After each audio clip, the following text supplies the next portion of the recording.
Ever wondered where the cowboy and the Wild West cliché came from? The concept of this cliché originated within the early film industry, specifically within the genre of westerns. A famous example of media from this genre is the Lone Ranger franchise. This classic western series featured John Reed and his trusty sidekick Tonto. The two roamed the West to aid those in need, fight evil, and establish justice. The original plot skyrocketed to success, becoming a household name for many around the world. Its popularity extended to books, TV shows, cartoons, and multiple live-action films. However, when peeling back the layers of this story, the unjust depiction of indigenous peoples is clear. The idea and plot of the Lone Ranger itself are inherently racist and misinterpret indigenous culture. By analyzing the writers of the original story, examining the portrayal of the character Tonto, identifying the flaws in the characterization, and exploring alternative approaches to representing First Nation peoples, we can develop a framework for respectfully depicting indigenous cultures in media. The original story was produced by George W. Trendle and written by Franz Stryker. Trendle, a former associate with CBS, was a producer of WXYZ Radio. After losing ties with CBS Network because of a lack of funding, he needed a way to draw advertisers to WXYZ. In search of a hit program, Trendle and Franz Stryker created The Lone Ranger. The two wanted to make an American version of the masked swashbuckler, made popular by the silent movie actor Douglas Fairbanks in The Mask of Zorro, arming their hero with a revolver rather than a sword. In the 2009 article written by History.com, it is stated that neither Trendle or Stryker knew or had any connection with Native American culture, cowboys, or anything along the lines of the Western genre, but it did not matter to them. It seems from various sources that the intention wasn't to make a valuable story, rather, something that is easy to consume and easy to profit off of.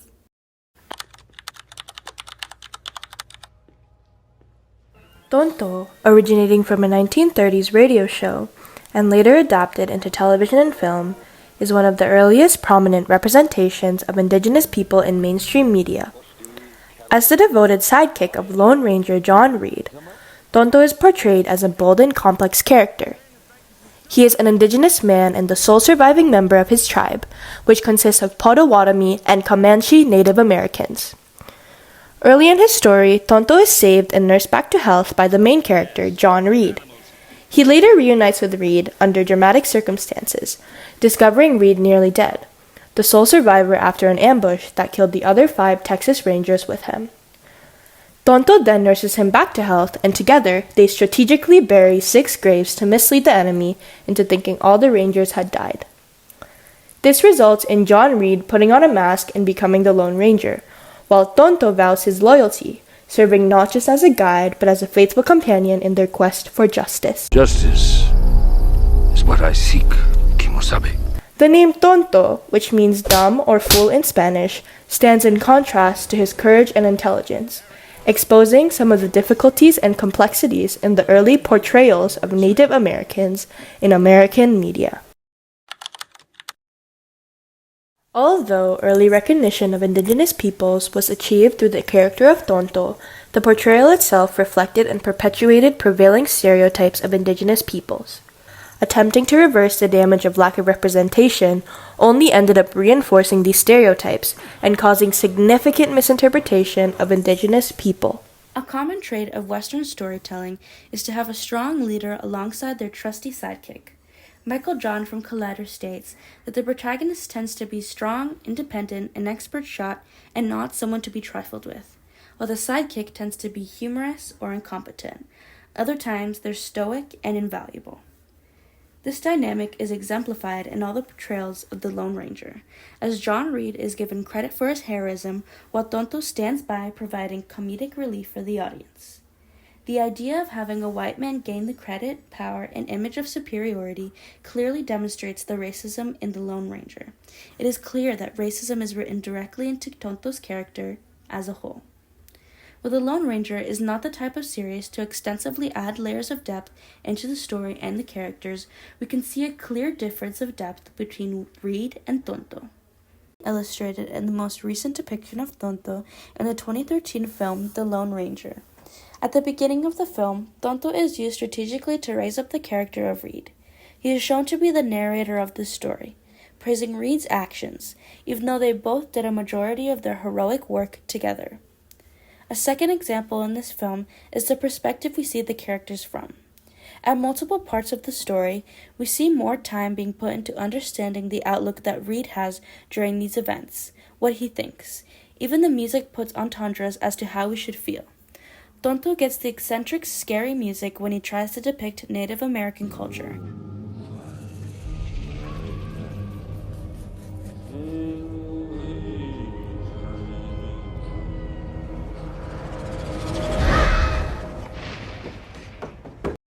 While Reed gets the heroic music and the emotional music to sympathize with him.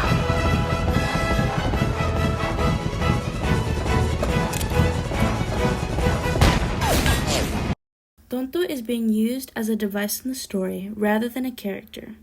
While also showing mockery of Native American culture, this just shows how racist his character was made to be. Like Adrian Kay said in the 2013 review of The Lone Ranger, Tonto might have been less of a sidekick and running the show, but in the end, Lone Ranger gets the girl and the glory, and Tonto ends up in a museum. How's that for reimagining? It's also important to analyze who is playing the character of Tonto. The first actor ever to portray the role of Tonto was John Todd, who was not indigenous. His portrayal was a complete mockery, lacking any foundation or research into indigenous culture. It was evident that the character was nothing but a strategic plot point of comedic relief. The next actor to play Tonto was Jay Silverheels, born into an indigenous family in the Six Nations of the Grand River Reserve in Canada. Silverheels provided one of the first portrayals of an indigenous actor on screen. However, he recognized the flaws within his character. Silverheels spoke out about his discomfort multiple times throughout his career. This presents a conflict because while he offered a representation of an actual indigenous actor, it fell short in perpetuating stereotypes. A third popular portrayal of Tonto was by Johnny Depp in the 2013 film. Depp has expressed conflicting views on his race. Really, I can remember my grandparents, talking about how, we had some degree of Indian blood, and it was, for me, a point of pride, as a very little kid, it was a great point of pride. And so for me, if my version of Tonto, this version, this Lone Ranger can help kids, kids on the reservation, kids off the reservation, to say, you know what, yeah, I am a warrior, I can get through this, I can do this, I want to keep my culture alive, I want to keep my language alive. His portrayal of Tonto was deeply flawed, attempting to create an empowering interpretation, but ultimately failing. Depp's portrayal worsened the character into a caricature of native culture, with the language and physical appearance grossly appropriating the culture. Moreover, the character was written by white writers and designed by white costume designers. Overall, the portrayals of Tonto have been problematic choices that further exemplified the flaws in the character. Portrayal of Tonto, specifically in the Disney remake of the movie in 2013, reinforces negative stereotypes and undermines indigenous culture in several ways. Firstly, by depicting Tonto as a Wendigo hunter, Now Wendigo must die. despite originating from a Comanche tribe historically situated in a hot, dry southern desert, which is far from traditional Wendigo habitats, which is old, cooler, wooded areas of the northern regions. This inaccurately appropriates indigenous beliefs. Tonto's claims, quote, "I am a medicine man, adversary of the Wendigo, known to all tribes, welcomed by all," end quote, shows this misrepresentation. Second, Tonto is reduced to the typical Tonto talk that was later referred to as the Native American accent in the media, with lines like, "Kemosabe, I see flare and sky, come fast."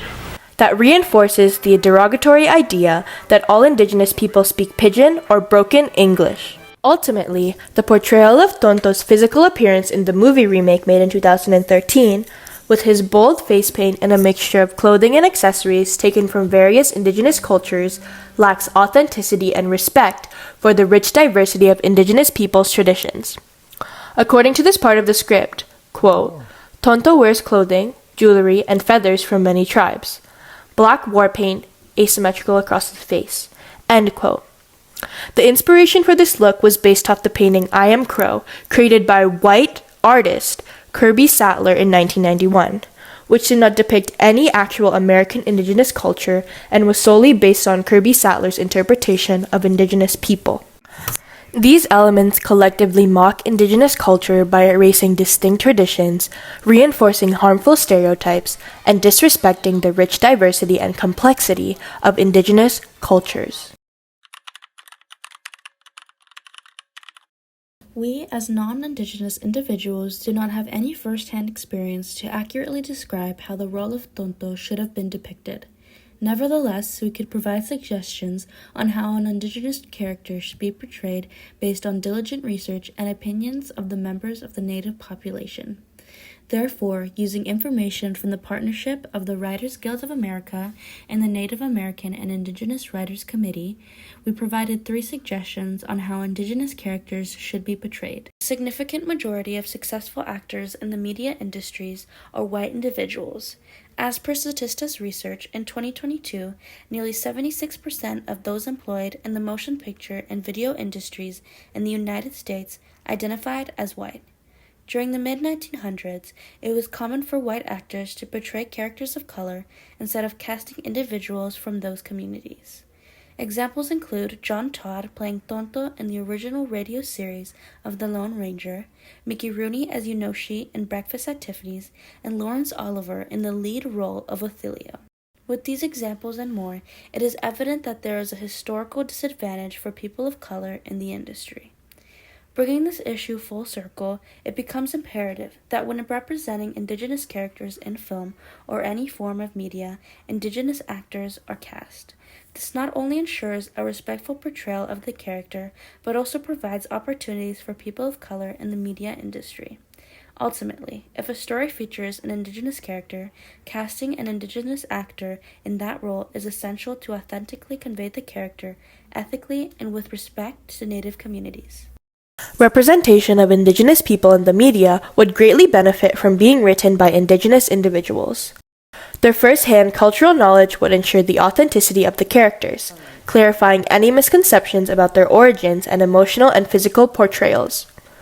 By offering a more refined perspective on Indigenous culture, such writers provide a platform for Indigenous voices to be heard and respected. Overall, having an Indigenous writer leads to a more realistic and respectful representation of Indigenous characters, therefore empowering and uplifting Indigenous communities. Removing cliches like the white savior complex in how Indigenous people are shown helps to represent them better. It allows Indigenous people to take control of their destinies rather than depending on the white protagonist to carry the narrative. This change makes it possible to examine Indigenous cultures and histories in greater detail, showcasing their richness and power. Moreover, it guarantees that Native American characters receive the credit they deserve rather than being overshadowed by white heroes. This shift challenges outdated power dynamics and promotes real understanding by emphasizing Indigenous experiences and eliminating stereotypes, which supports a more balanced and respectful representation of Indigenous communities. The original concept and narrative of the Lone Ranger are fundamentally flawed by racial prejudice and inaccuracies regarding Indigenous cultures. Through an analysis of the original authors, the depiction of Tonto, the shortcomings in his characterization, and a discussion of more respectful ways to represent Indigenous people, we can establish methods to accurately and respectfully portray Indigenous cultures in the media. The fictional Wild West depicted in The Lone Ranger features a relationship between the Native American Tonto and the masked vigilante known as the Lone Ranger. Tonto's story provides a lens through which to analyze the misrepresentation of Indigenous traditions amidst an environment of chaos and injustice. Through his journeys with the Lone Ranger, he explores friendship, loyalty, and the effects of cultural misunderstanding during difficult times, all of which contribute to an examination of the resilience of Indigenous cultures. Accurately portraying a culture is only one aspect of a larger, profound obligation that upholds the fundamental worth of each community's identity and past, while also influencing our collective understanding. To further our understanding and encourage critical thought regarding how Indigenous cultures are portrayed in the media, it is helpful to think about Bloom's taxonomy questions as we reflect on this discussion.